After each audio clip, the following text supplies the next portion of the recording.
أعوذ بالله من الشيطان الرجيم بسم الله الرحمن الرحيم ويوم يحشر أعداء الله إلى النار فهم يوزعون حتى إذا ما جاءوها شهد عليهم سمعهم وأبصارهم وجلودهم بما كانوا يعملون.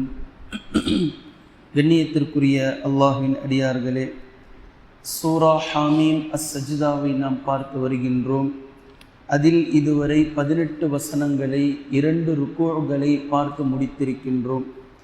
பின்பு 19வது வசனத்திலிருந்து 6 வசனங்களுடைய தர்ஜுமாவை நாம் பார்த்திருக்கிறோம். அந்த 6 வசனங்களில் அல்லாஹு தஆலா நாளை மறுமை நாளையில் அல்லாஹ்வினுடைய விரோதிகளை, எதிரிகளை ஒன்று திரட்டுவான். நரகத்திற்கு முன்னால் ஒன்று திரட்டி அவர்களை அணிவகுத்து நிற்க வைப்பான். பின்பு அல்லாஹு தஆலாவிடத்தில் அவர்களுடைய தோள்கள், அவர்களுடைய பார்வைகள், அவர்களுடைய செவிகள், இவைகளெல்லாம் அவர்களுக்கு எதிராகவே அல்லாஹ்விடத்தில் சாட்சி கூறும், சாட்சி சொல்லும். அவர்கள் தங்களுடைய தோள்களிடத்தில் பேசுவார்கள், லிம ஷஹித்தும் அலைனா, எங்களுக்கு எதிராக ஏன் நீங்கள் சாட்சியம் பகருகிறீர்கள் என்று கேட்கக்கூடிய நேரத்தில் அந்த தோள்கள் அவர்களிடத்தில் சொல்லும், எல்லா வஸ்துக்களையும் எவன் பேச வைத்தானோ அந்த அல்லாஹ் தான் எங்களையும் இன்றைய தினத்தில் பேச வைத்திருக்கிறான் என்று அவர்களுடைய தோள்களே அவர்களிடத்தில் இவ்வாறு பேசும் என்ற இந்த சம்பவத்தை, இந்த நிகழ்வை நேற்றைய முன்தினம் தர்ஜுமாவோடு நாம் பார்த்தோம்.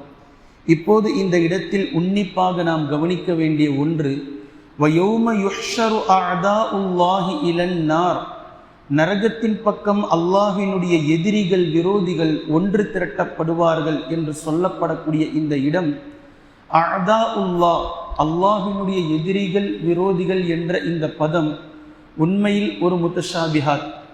ஏற்கனவே நாம் பல இடங்களில் சொல்வதை போன்று அஅதாஉல்லாஹ் என்ற இந்த வார்த்தை அல்லாஹுக்கு எதிரிகளோ அல்லது விரோதிகளோ இருக்க முடியும் என்று நாம் நினைத்தால் இது கண்டிப்பாக மடமைத்தனம்.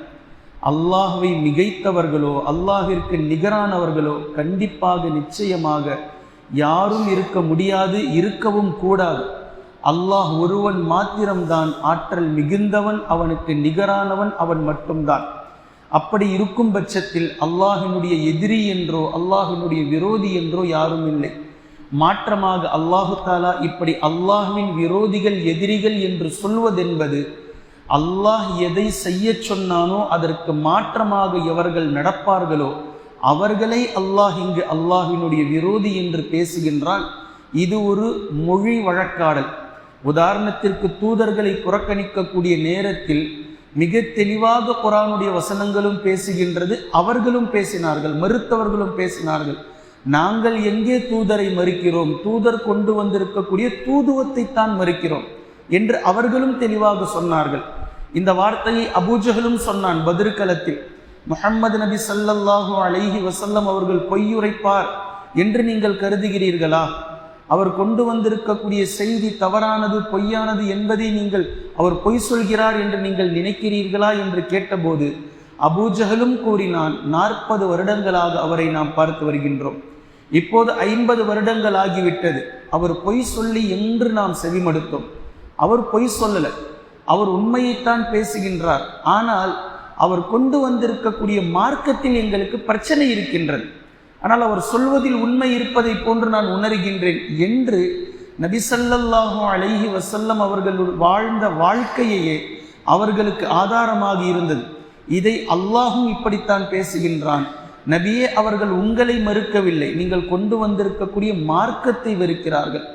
நபிமார்களை பற்றி அல்லாஹு தஆலா சொல்லும்போது நூஹ் அலைஹிஸ்ஸலாம் அவர்களை மாத்திரம் அவர்கள் மறுத்திருந்தால் மற்ற நபிமார்களை மறுக்கவில்லை என்று பொருள் இருக்கும். ஆனால் அல்லாஹு தஆலா நூஹ் அலைஹிஸ்ஸலாமுடைய சமூகத்தை பார்த்து பேசுகின்றான், ஒட்டுமொத்த தூதர்களையும் இவர்கள் மறுத்து விட்டார்கள். என்ன பொருள்? நூஹ் அலைஹிஸ்ஸலாம் அவர்கள் கொண்டு வந்த மார்க்கத்தை மறுத்து விட்டார்கள்.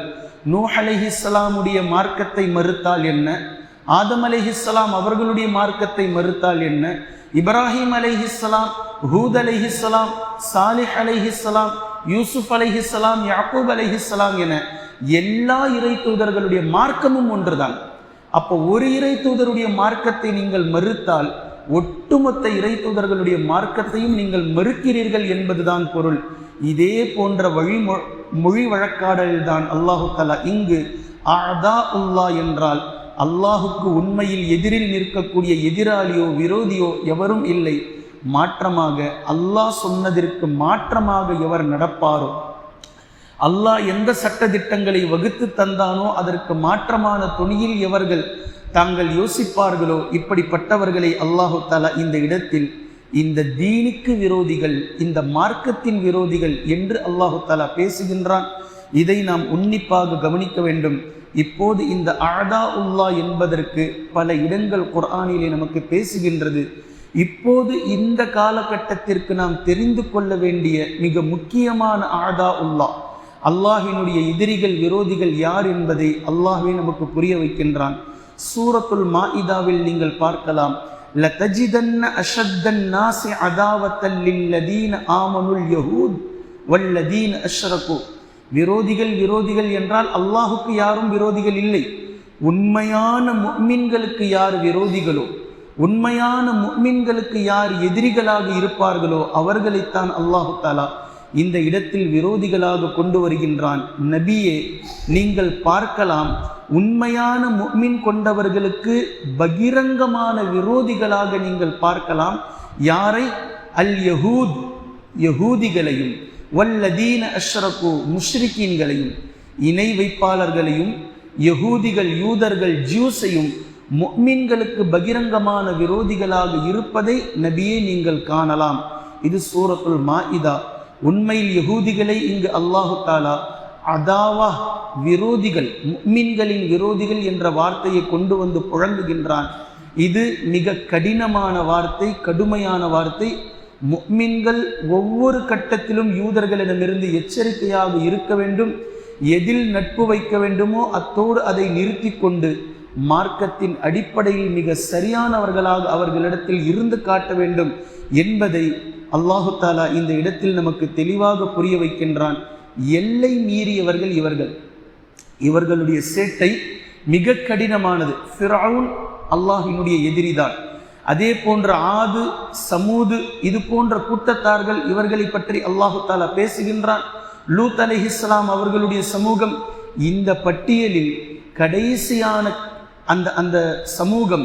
அதே போன்று இன்று வரை உலகத்தில் வாழக்கூடிய சமூகம், அளவுக்கு அதிகமான சேட்டை செய்த சமூகம், இவர்களை பற்றி அல்லாஹு தஆலா குர்ஆனில் பேசுகின்றான். வகத்லிஹிமுல் அம்பியா, இறை தூதர்களை, நபிமார்களை கொன்று விட்டார்கள், நபிமார்களை கொலை செய்தவர்கள். இதற்கெல்லாம் ஒரு தனி தைரியம் வேணும். யூதர்கள் இந்த வேலையை செய்திருக்கிறார்கள். வயக்துலூனல் அம்பியா பிகைரி ஹக், உண்மைக்கு புறம்பாக நபிமார்களை கொலை செய்தவர்கள் என்று அல்லாஹு தஆலா குர்ஆனில் பேசுகின்றான். இன்னும் சூரத்துல் மாஇதாவில் அல்லாஹ் பேசுகின்றான், லக்கது சமிஅ அல்லாஹு காலல் லதீன இன்னல்லாஹ ஃபகீரு வ நஹ்னு அக்னியா. நபி ஸல்லல்லாஹு அலைஹி வஸல்லம் அவர்கள் ஒரு முறை அபூபக்கர் சித்தீக் ரலியல்லாஹு அன்ஹு அவர்களிடத்தில் ஒரு கடிதம் எழுதி கொடுத்து யூத மக்களிடத்தில் அனுப்பி வைக்கிறார்கள். அந்த கடிதத்தில் யூதர்களுக்கு நபி ஸல்லல்லாஹு அலைஹி வஸல்லம் அவர்கள் தஅவா செய்திருக்கிறார்கள். அல்லாஹ் ஒருவனை மாத்திரம் வணங்குங்கள், லா இலாஹ இல்லல்லாஹ் என்ற கோட்பாட்டை, கலிமாவை ஏற்றுக்கொள்ளுங்கள், இஸ்லாத்தின் பக்கம் வாருங்கள் என்று ஆழமாக தஅவாவை கொடுத்து, தொழுகையை சரியாக நிலைநாட்டுங்கள், ஜகாத்தை முறைப்படி கொடுங்கள், நீங்கள் செய்யக்கூடிய அநியாயங்களை நிறுத்தி கொள்ளுங்கள் என்று மிக தெளிவாக அந்த இடத்தில் எழுதி வைத்து பின்பு கடைசியாக எழுதினார்கள். நபி ஸல்லல்லாஹு அலைஹி வஸல்லம் அவர்கள், அல்லாஹுடைய பாதையில் தான தர்மங்களை செய்யுங்கள், அல்லாஹுடைய பாதையில் தான தர்மங்களை செய்யுங்கள் என்ற இந்த வார்த்தையை நபி ஸல்லல்லாஹு அலைஹி வஸல்லம் அவர்கள் அல்லாஹ் குர்ஆனில் சொல்வதை போன்று எழுதினார்கள். அல்லாஹுடைய பாதையில் அழகிய கடனை கொடுப்பவர் யார்? அல்லாஹு தஆலா இப்படி கேட்கிற, அழகிய கடனை கொடுப்பவர் யார் அப்படின்னா என்ன அர்த்தம்? மக்களுக்கு தான தர்மங்களை வழங்குங்கள். அல்லாஹ் கடன் வாங்குற அளவுக்கு கீழே இல்லை, நாம கடன் கொடுக்கிற அளவுக்கு அல்லாஹ்வை விட பெரியவர்களும் இல்லை. இந்த அஅதாவுல்லான்ற வார்த்தைக்கும் இது பொருந்தும். அல்லாஹுக்கு எதிராளியோ விரோதியோ யாரும் இல்லை, அல்லாஹ் தான் எல்லோரை விட உயர்ந்தவன். இப்போ இந்த வாசகத்தை எல்லாம் நபி ஸல்லல்லாஹு அலைஹி வஸல்லம் அவர்கள் எழுதி அனுப்பி வைத்தார்கள். அபூபக்கர் சித்திக் ரலியல்லாஹு அன்ஹு அவர்கள் கயன்கா என்று சொல்லக்கூடிய அல்லது கைனுகா என்று சொல்லக்கூடிய இந்த யூதர்களுடைய சமூகத்திடத்தில் இந்த கடிதத்தை எடுத்து சென்றார்கள். பின்பு பன்ஹாஸ் இப்னு ஆஜூர் என்று சொல்லக்கூடிய ஒரு யூத ஆலிமிடத்தில் இதை கொண்டு சென்று கொடுத்தார்கள். அவன் அதை எடுத்து முழுமையாக படித்து முடித்துவிட்டு கடைசியில் இருக்கக்கூடிய அந்த வாக்கியம், அல்லாஹுடைய பாதையில் கடன் கொடுக்கும்படி முஹம்மது எழுதியிருக்கிறாரே, அப்படி என்றால் நான் நினைக்கின்றேன் அல்லாஹ் ஏழையாகிவிட்டான், நாங்கள் பணக்காரர்கள், ஏழைகள் தான் பணக்காரர்களிடத்தில் கேட்பார்கள் என்ற இந்த வார்த்தையை அவன் ஏழை என்றும் பேசவில்லை, ஃபகீர், அதாவது தமிழில் இதை கேவலமாக இப்படி சொல்ல வேண்டுமானால் பிச்சைக்காரர்கள் என்று சொல்றாங்களே, அல்லாஹ் மன்னிக்க வேண்டும், இந்த வார்த்தையை யூஸ் பண்ணக்கூடாது, யாசகர்கள்.